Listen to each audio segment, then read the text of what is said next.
O Diogo Pinhataro, presidente do Instituto Brasileiro de Transição Energética, o INTE, advogado, mestre e doutor em Direito Público pela Universidade de Coimbra, professor da UFRN. Diogo, a palavra está contigo. Bom dia a todos, bom dia a todas. Antes de mais nada,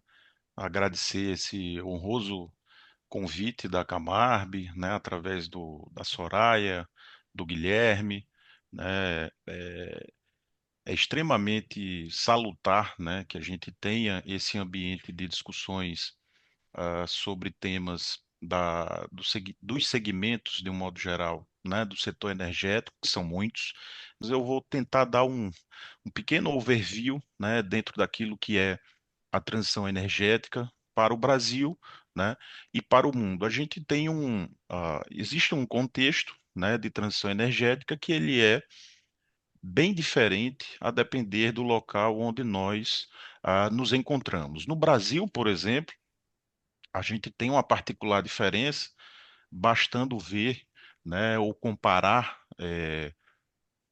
a matriz energética e as matrizes elétricas do Brasil com a do restante do mundo, né? Quando a gente olha exclusivamente de um modo mais específico para a matriz elétrica, né, ou seja, as fontes de geração de energia elétrica, a gente tem no Brasil, né, uma vasta produção de energia elétrica através de fontes renováveis, né,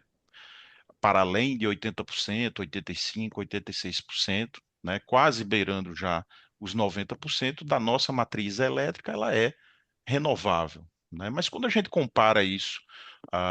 com o restante do mundo, a gente tem uma disparidade muito forte, porque no mundo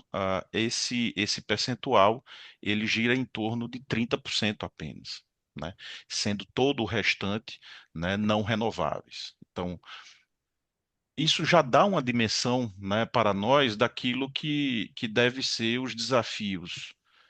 em certos locais do mundo, né, e os desafios do Brasil para uma transição energética, né? Porque o que é de fato uma transição energética? A transição energética nada mais é do que um processo de transformação de uma cadeia de infraestrutura, né, da produção e do consumo, né, de energia, ah, todos os setores, né, produtivos, por todos os setores econômicos,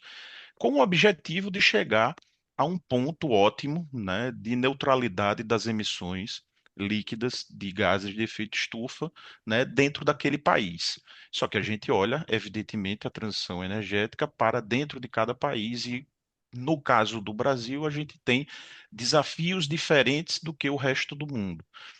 A iniciar, particularmente, dessa visão ah, que eu ponderei acerca da matriz elétrica brasileira, mas se a gente olhar a matriz energética de um modo geral, ou seja, tudo aquilo que é necessário gerar energia, não necessariamente apenas a energia elétrica, né? O Brasil tem algo em torno de 50%, né, de geração de energia renovável. O mundo, de um modo geral, né, e aí todo o restante do mundo, gira em torno de 15%. Então, a gente tem desafios diferentes para cada país. Os desafios que o Brasil tem para promover uma adequada transição energética são diferentes dos desafios, podem ser até parecidos com os de alguns países, mas eles certamente são diferentes da maioria deles, né? E para poder a gente atingir uma transição energética justa, inclusiva, equitativa, né? A gente precisa pensar sempre, é inexorável, é inevitável pensar em uma transição que venha conjunto, né, a ela, uma transição energética com segurança de suprimento e preços acessíveis. Não adianta de nada haver uma simples e abrupta ruptura, né, no processo de geração de energia, de um modo geral, não necessariamente da elétrica, sem a gente pensar nas particularidades naquele país, nos setores econômicos naquele país, no formato de combustíveis né, utilizados por aquele país, e aí é onde entra as especificidades e a necessidade da gente olhar para dentro do Brasil como é que nós desenvolvemos o nosso padrão energético, né? Do ponto de vista da geração de energia elétrica, nós estamos muito bem, embora seja o caminho necessário, né, ainda chegar num patamar maior do que onde estamos, né, atualmente. Mas os nossos desafios hoje talvez estejam muito mais focados ah, em outros segmentos que não necessariamente a própria geração de energia elétrica, embora esse seja ainda, né, uma grande mola propulsora de outros desafios, né? E daí a importância da gente não deixar de olhar para uma transição energética no Brasil por conta do altíssimo nível de renováveis dentro da nossa matriz elétrica, a gente precisa continuar olhando para isso e aumentar, inclusive, se possível, essa geração por vias de fontes renováveis, justamente para propiciar, né, que outros setores ainda não renováveis consumam energia que seja efetivamente renovável e a gente tenha, né, isso como mola propulsora de desenvolvimento da chamada economia verde, né? É, para isso tudo, né, foi desenvolvido no Brasil recentemente uma política nacional, né, de transição energética, né, que criou um fórum, né, que está em curso, em desenvolvimento, né, mas que tem essa política, ela detém diretrizes que vão nortear a estratégia energética do país para enfrentamento, principalmente das mudanças climáticas, que é o grande objetivo da transição energética, é transformar, né, ah, os setores, é transformar o consumo de energia em um determinado país, justamente com o objetivo de enfrentar as mudanças climáticas que afetam o mundo de um modo geral. Por conta disso tudo, né, por conta da própria sedimentação dessa política nacional desenvolvida pelo governo federal, né, para uma transição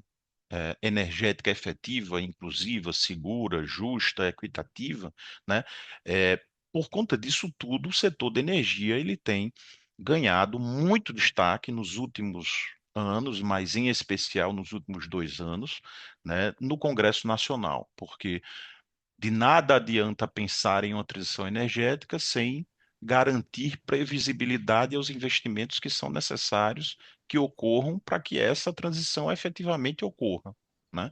É, e daí adveio, naturalmente, a necessidade de ou repensar modelos antigos, né, ou criar modelos e sistemáticas novas, marcos legais, marcos regulatórios específicos para algo que ainda sequer existia, como era o caso do aproveitamento energético offshore, né? Foi concebida uma lei específica para essa finalidade, né, para o próprio hidrogênio verde, sequer então produzido inicialmente, ou criar mecanismos, né, de consolidação de outros mercados, como o caso do mercado de carbono, das discussões do setor energético no âmbito do Congresso Nacional, que o instituto que eu presido, o Instituto Brasileiro de Transição Energética, o INTE, que é um think tank do setor energético, congrega, né, grandes associações do setor de energia, trabalha junto à Frente Parlamentar de Recursos Naturais e Energia, justamente para garantir, né, criar um ambiente de discussões qualificadas, técnicas relacionadas com as pautas do setor energético e da transição energética e da segurança energética no país, né? É, a transição energética, e já tentando me encaminhar aqui para o fim da fala, ela é um tema da agenda global, óbvio, né, mas que ele precisa, e eu sempre gosto de pontuar isso, né, de modo enfático, ele precisa ser pensado localmente, de acordo, né, com as peculiaridades, as circunstâncias de cada país, por vezes de cada região, né, que possuem formatações próprias, embora a gente sempre pense, né, muitas vezes num país como um todo, mas o Brasil é um país continental e que precisa, portanto, ser visto, né, muitas vezes de modo a diferente. E aí a gente sempre vai entrar, quando fala de transição energética, naquele grande dilema, né, em torno da exploração e produção de petróleo e de gás natural. Ou seja, é indicado o avanço, né, nessas atividades, eh, no momento em que o mundo e o Brasil falam em transição energética, no momento em que nós nos encontramos num ambiente, né, inclusive de sediar, né, a COP30 no Brasil nesse ano, né, são assuntos antagônicos, conflitantes, né? Eu diria que é um tema muito desafiador, mas eu diria que necessariamente não, né? Não são temas necessariamente antagônicos, não são temas necessariamente conflituosos entre si, né? Embora aparentemente sim, mas a gente não tem como pensar uma transição energética, a meu ver, a meu sentir, né? Sem a gente pensar também numa segurança energética da população e das atividades econômicas que são desenvolvidas em cada país, e não seria diferente, né, aqui no Brasil. Principalmente porque, se a gente pensar, né, nas grandes emissões de gases de efeito estufa, né, no Brasil, as maiores emissões não advêm justamente desse setor específico, né? Nem mesmo dos combustíveis, mas talvez seja aí um grande desafio de transição energética, e o próprio Congresso Nacional deu uma resposta muito interessante a respeito, né, das questões dos combustíveis, que é a Lei do Combustível do Futuro, né, que traçou um programa de descarbonização, né, do gás natural, mas também um programa nacional do diesel verde, programa nacional, criou um programa nacional, né, dos combustíveis sustentáveis de aviação, né? Então, pensar em criar sistemáticas, propiciar que mercados de combustíveis aquaviários, né,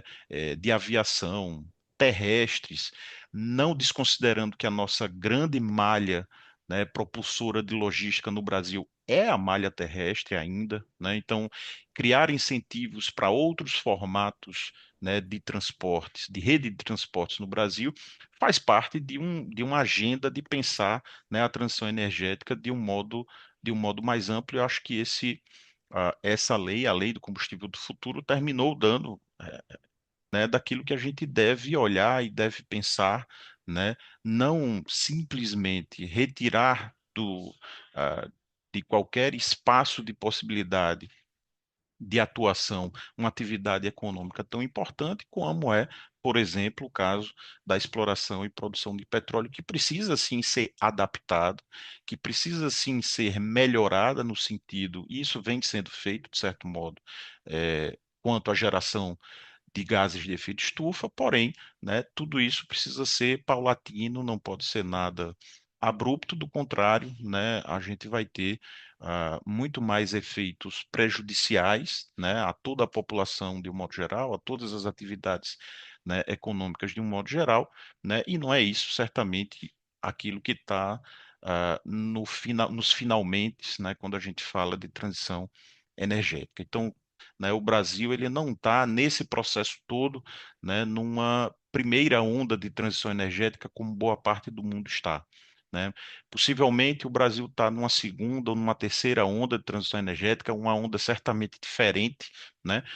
Porque justamente essas ondas elas não ocorrem de forma simultânea em todos os locais. Então a gente precisa saber identificar, né, saber pautar as nossas peculiaridades, as nossas necessidades, e acredito que isso vem sendo feito com o marco legal da eólica offshore, com o marco legal do hidrogênio verde, né, com os programas de aceleração da transição energética, né, com o marco legal no mercado carbono, com a lei do combustível do futuro, com o RenovaBio, né, com o Mover, que é o programa, né, de transporte verde, né? Tudo isso vai criando um arcabouço que é necessário para garantir previsibilidade de investimentos, mas que vai, ao fim e ao cabo, né, criar um ambiente propício para que uma transição energética segura ocorra, né, não apenas objetivando uma transição energética como um slogan, né, ou como ah, algo inatingível. Obrigado, Diogo, pelas palavras. Acho que excelente panorama do que é, né, a transição energética.